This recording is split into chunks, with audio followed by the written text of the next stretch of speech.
Hello everybody, welcome to Just for Women in Africa. My name is Olaleko Amusa.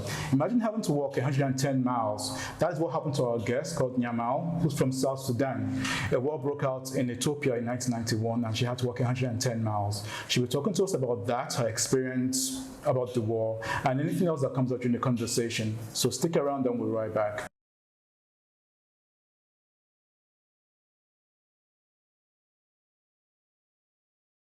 Hello everybody, welcome back to Just for Women in Africa. We have with us Nyamal. Nyamal, welcome to Just for Women in Africa. Thank you for having me. You're welcome. Nyamal, you're born in Ethiopia, and the war broke out, and you had to walk 110 miles. Yeah. Could you talk to us about that? What was the experience like? First of all, how old were you? I was 6 years old. Yeah. So it's not just a war in Ethiopia. I think I joke and said I probably was conceived in conflict. So I have a unique story in being a border person, right? When Ghanaian ask me like, oh, madam, where are you from? I'm like, well, I'm South Sudanese and Ethiopian, right? And so people often also get confused because when you see an Ethiopian woman, she doesn't look like me. But in reality, what media does is they perpetrate a certain image of a country, right? So my ethnic group is pretty similar to the Ewes, right? They're in Togo and they're in Ghana. So the Nuer ethnic group were the second largest ethnic group in South Sudan, and we're a very minority ethnic group in Ethiopia. So I happened to be born on the Ethiopia side of the Nuer people. My parents left Sudan during the civil war that we had and came to the Ethiopia side, and then that's where I was born. My siblings were born, and then in '91, when the government was being overthrown, Meles was being overthrown by Mengistu. No, Mengistu actually was being overthrown by Meles. Then there was conflict, and so we had to walk from Ethiopia to South Sudan. Wow. Sudan, then now South Sudan. And then a year later, we had to walk back. Wow, that must be really traumatic for a child. It's the African life of those of us that are lived in conflict, experienced conflict firsthand. Yeah. Okay, talk to us about that walk. First of all, how long did it take you to walk 110 miles from Ethiopia to Sudan? It took about a month, but then also was during the rainy season, right? But then not only during having the climate challenge, but we were also being bombed by the north, right? And then you have children, elderlies. We could not.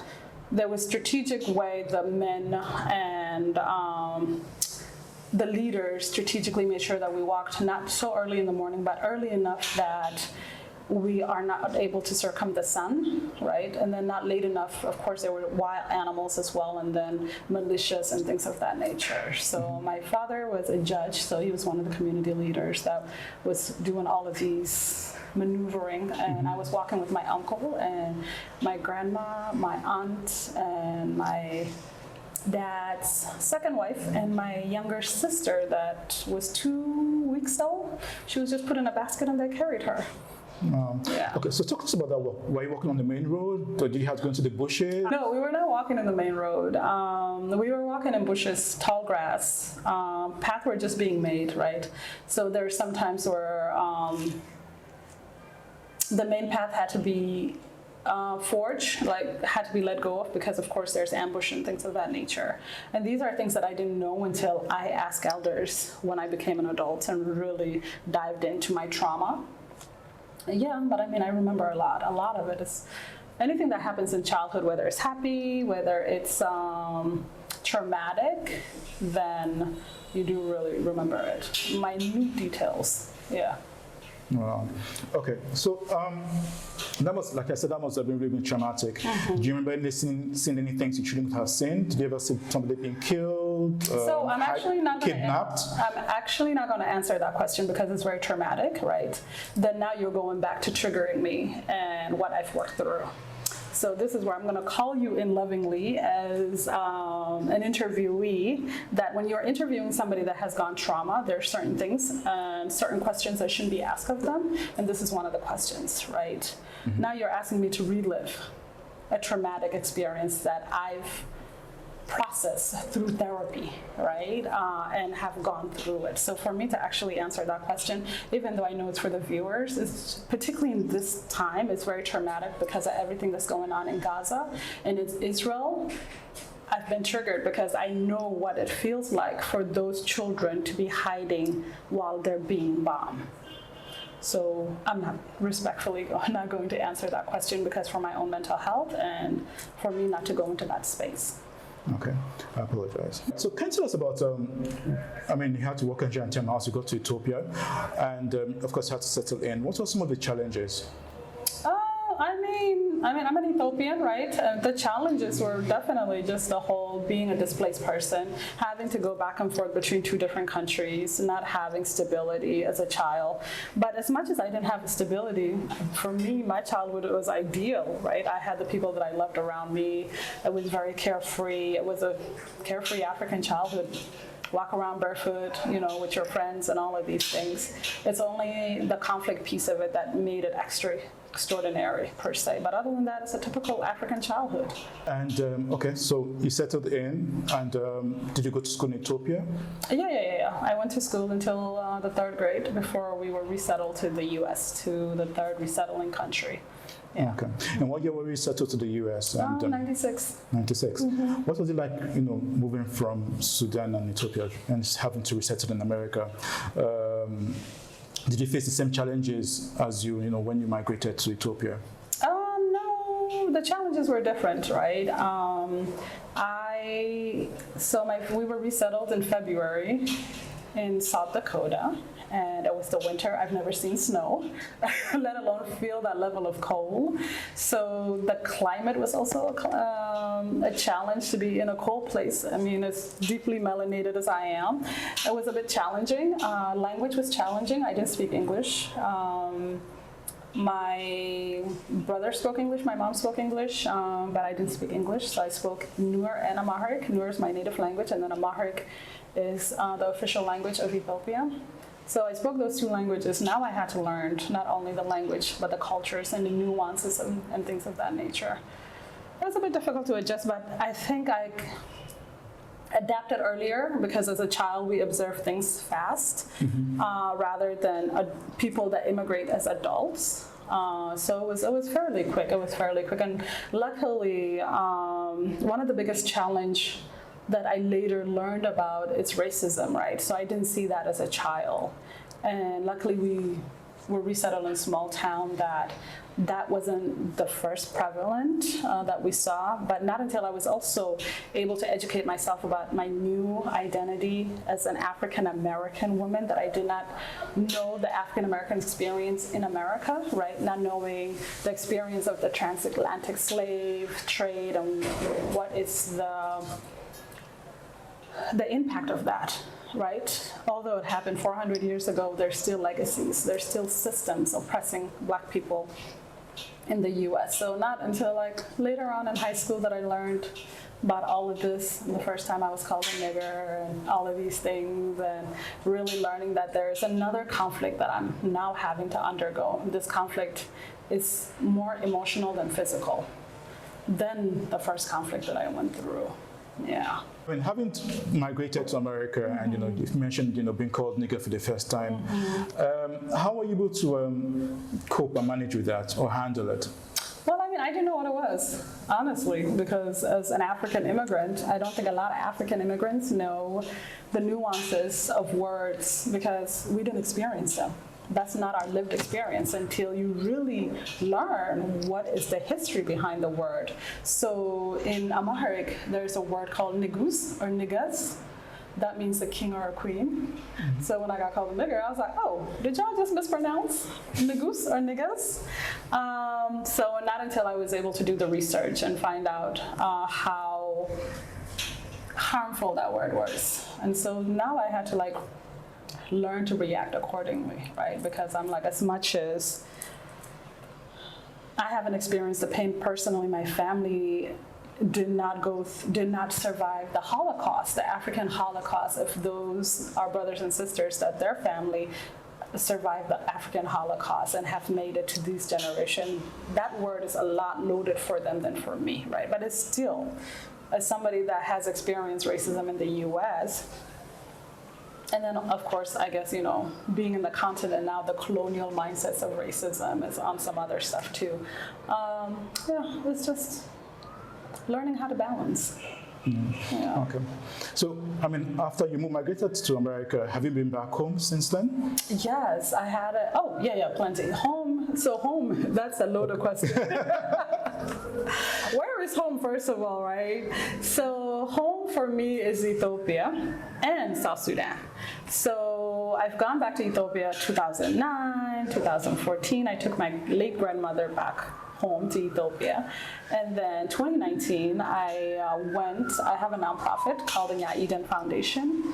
And Ethiopia Airline actually sponsored us with ticket, Days for Girls, sponsored us with reusable menstrual pads. And so we took about a little bit over 250, 300 menstrual pads and distributed them at a refugee camp in Gambela, Ethiopia, at a boarding school, and then also in the prison system. So I literally left Gambela in December, and then in March we went lockdown.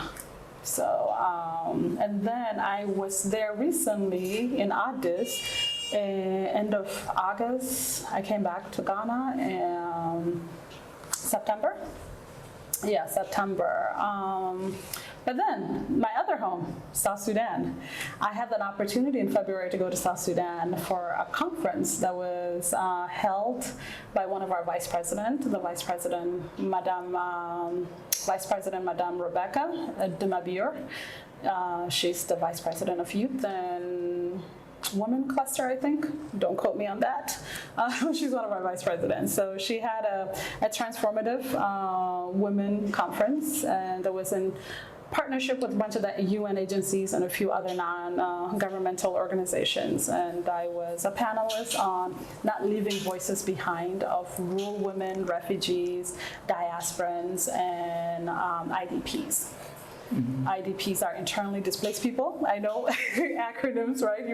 I'm sure you were going to ask, wait, what are those, right? So IDPs are internally displaced people. Mm-hmm. So let's say, God forbid, if anything happens to Ghana now, and they are people that are placed under the UN protection within the country. Those are internally displaced people. Mm-hmm. They don't have a refugee access. Now, let's say if we go to Togo, then you become a refugee in Togo. So, okay. Yeah. Right. Okay, so having gone back home, that is Ethiopia and South Sudan, mm-hmm. How did you feel going back for the very first time? Ethiopia is just kind of like, okay, I'm going home, right? But it's always a sense of duty going back, particularly with the nonprofit. There was really a level of duty of going back. Like I would see small girls at some point. But then also for me is interrupting the white savior complex.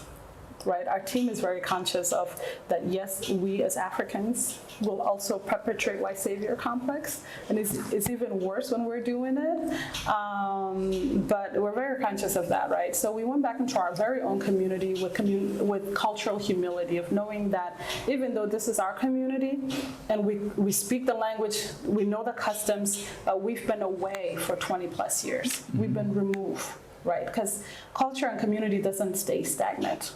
It moves, it evolves. But one of the things we did was have conversations with community members and say, hey, we're not here to replicate anything that's been done. We're just here to add to what is being done. Where is our services needed? So that was, it was really good. It was really good going back. And at some point, I was not trying to use my dad's name mm-hmm. and just have my own identity. But then when I needed doors open, I would say I'm the daughter of Nyamal Tutdeal, and they'd be like, oh, because my dad, was one of the influential people in the area as well. Okay. Yeah. South Sudan, that one, woo. That's a loaded one. It's a loaded one. Because the last time I was in South Sudan was when I was 7 years old. Wow. Yeah. That was a long time. Yeah. Mad long. Sorry. Having to go back to South Sudan when you were 7 years old, mm-hmm. last time being 7 years old, did you try to trace your roots back to your home? Did the environment look the same? Did they look different? Could you tell us about that? Yeah, so going to South Sudan, actually, I didn't go to my area. I went to Equatoria, Central Equatoria. I went to Juba. Juba is the capital of South Sudan. So I'm from Upper Nile, right? So I didn't go to my homestead. I went to the capital, so I was not able to do all of that. Going back to our homestead, going to see where my father's buried and all of that nature. So I didn't do that. But the fact that I was in the very land that my father placenta was buried, my mother placenta, my great-grand, there is a connection to the land. Like, I was in the airplane, like, I'm a thug. Yo, I sweat from my eyes, I'm a thug, right? But it was very emotional. It was very spiritual as well. So I do know that I'm meant to be in the African continent and do the works that I need to do in my various homes, right? And so even when we ask about home, I think for me, home is not a place anymore. It's an emotion. Because of just being, I joke and I'm like, I'm the daughter of the displaced, right? As much as it's a joke, it's not funny, because one thing that I tell my Ghanaian sister that has adopted me here, we've gone to several functions, it's like how lucky Ghanaians are to be able to still go to functions and be like, I went to grade school with him. Like, we went to like Morning Star together until, whatever. So I'm like, we don't have that level of safety and that level of stability, right? We're scattered all over. Like, I have family at every corner of the earth. Okay, Nyamal, let's talk about something much more present. You studied conflict resolution in school. Yeah. Why did you decide to study conflict resolution? I wanted to be a part of the solution. Because again, like I said, I joke and be like, I think I was conceived in conflict, and having experienced conflict kind of nudged me towards, why does conflict happen first and foremost, right? And then how do we resolve it? So for me, I'm always curious about finding solutions to problems that are affecting people, but not just people, children, right? And so because again, I was a child on the move. And so what does that mean? And how do adults make decisions that impact the generations to come? And so I think that was one of the reasons why I wanted to go into conflict resolution. So, yeah. Okay. Yeah. Your experience, handling conflict resolution, which you teach. Yeah. What do you think is the most difficult things that leaders of today refuse to see that makes, conflict, almost inevitable? Well, there's different type of leaders. We have the African leaders, and we have the other leaders, right? The global leaders. As much as the global leaders are doing their stuff, it's just that they have systems to take care of people, so that corruption is not seen as bad as corruption is seen in Africa, right? Because there's systems in place. And when it comes to conflict, it's unfortunate that we're still very tribal as a people, right? Having moved to Ghana, I remember when I moved here was around the time where e-levy was in conversation. And I had asked an Uber driver, I'm like, can you turn up the radio, He said, but madam, why do you care? I said, I'm a taxpayer in Ghana. Yes, I do care, because where my tax money go, I would like to know, because I'm like, the roads are not that great, right? And as citizens, we should hold those that are elected accountable. And that's what I tell any Ghanaian that complain and be like, this government. I'd be like, no, you're the government. The people make the government. So how are you voting, right? Where is your civic engagement? So whenever somebody said this government, I was like, no, you're the government. Since you voted, have you held your leader accountable as a constituent? Right? And so, and I guess this is where my being a professor comes into play, right? I love teaching young people to think radically about us as a people, right? How do we solve these conflicts? One of the classes that I teach at Webster University, I'm in the IR department, is Introduction to Human Rights. What do human rights look like? We think of human rights as this abstract concept. Human right as simple as greeting me in a tone that recognizes my humanity. That's it. It's not all of these big conflict. Human right is like, did you pay the Wache lady her 50 cedis or did you cheat her? That's as simple as that, right? So I think when it comes to conflict and why we don't solve conflict is has a lot to do with environmental barriers and then also scarcity of resources. In the African context, we're still very, I'm in power. I must look out for my family. I must look out for my clan. I must look out for my tribe. But instead of thinking, I'm going to look out for all of us. I'm using Ghana as an example because this is home now, right? I'm going to look out for all Ghanaians. I'm not just looking out for the Akans. I'm not just looking out for the Gas or, I'm trying to learn the ethnic groups here, right? I'm going to look out for and then we move it up to the African level, right? Anglo-Africans and Francophones African. Why are we still? Anyways, this is my area, so I can talk about this all day. So yes, I can talk about this all day. To bring the interview to a close, what will you say to the South Sudanese girls and women out there who haven't had the opportunity to be home like you have and are still, lost in the war? Let me add my other countries, Ethiopian women as well, right? Because Ethiopia is currently also dealing with war as much as South Sudan is implementing its second peace agreement. But it's not just them, right? It's the African women. Globally, it's not just continental African women, but those in the diaspora, and then the African women that her family has been taken 400 years ago, right? Our descendants.